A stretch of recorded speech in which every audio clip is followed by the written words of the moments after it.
I wonder how many people will agree with what I just had to say. Steve Hilton is with me this morning. Tell me, Steve, what's the climate crowd doing to you in California?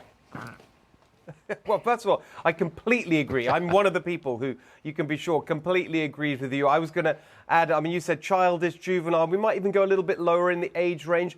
Infantile. Oh, yes, I and like it. there's one other point that I want to add to that analysis, which I completely agree with, as well as your recommendation, which is that there's this ridiculous grandiosity about these people as well, which is like, I'm so important. I'm the one that has to be the center of the attention because I'm saving the world. It is completely narcissistic. And I think that reflects the culture of social media that these people have grown up in, that they're the center of the universe. Completely ridiculous. Here in California, of course, you asked the question, we're at the far end, the far left extreme. I mean, that's where it starts, a lot of this madness. Things like the gas stove ban and so on. I'm all for a responsible energy transition. Let's have clean energy, that's fantastic, but let's be sensible about it and let's look at the facts. For example, nuclear power is clean energy. These Greens are against it. Here in California, unbelievably, hydroelectric power is not classified as renewable energy. They're so extreme. It's all about their ideology, not about common sense practicality. Oh, you got that right as well. Next one, Steve. I think this is perhaps more important.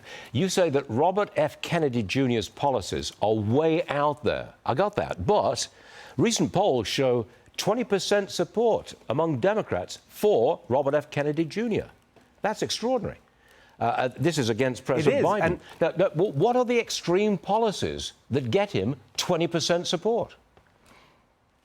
Well, funnily enough, I think that what's interesting is that it shows how desperate the Democrats are for for the change that he wants to bring. I mean, he's very seriously anti-corporate. He's got a very strong agenda there, which you would say goes from being rightly skeptical of big business. We've all had our points where we would say, yeah, you know, we don't like the way big tech has behaved or so on. But this is like actually anti-business in many ways. And that is not good for anyone. And yet the Democrats are loving this because he seems to represent something that they don't see in Biden, or certainly not Kamala Harris, which is energy and vigor and something interesting, an actual interesting argument. And look at that 20%. That is despite an almost total blackout from the media. They don't want to touch him. They don't want him to get a hearing because they're all there, the media, protecting Joe Biden. Here's another one for you. There's a massive drug bust in San Francisco, actually in the Tenderloin area.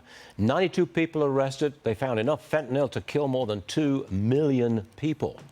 In San Diego, a homeless woman claimed that the authorities are spoiling those who live on the street. This is from a homeless person. Roll tape. To be homeless in San Diego is actually not that hard because usually we're low income, and when you're low income, you get free phones, free food, free clothing. I think we're spoiled. I think the homeless and the underprivileged, I think we're spoiled, to be honest with you. My sister's like, where do I sign up? If we went to jail, it would motivate my butt to get off the streets. You've got to shake your head sometimes. But Steve, let me go back to San Francisco, this huge drug bust in the Tenderloin. Finally, some action in San Francisco. We can applaud that. Of course. I mean, it's long overdue. I mean, the situation in San Francisco, it's so catastrophic now. You see all the major players in the local economy, hotels and businesses and shopping, all leaving. It's a massive crisis. The whole world is paying attention to it now. The San Francisco has become one of the most famous cities in the world, not for the beautiful things that we would want it to be for, or for its innovation economy, which has been so incredibly important around the world, but for these catastrophic scenes of urban squalor and decay. The mayor, London Breed, she's doing her best, actually. I would say she's on the right side of the argument. She's hampered by a far left board of supervisors who actually control a lot of the policy. They haven't been able to break through.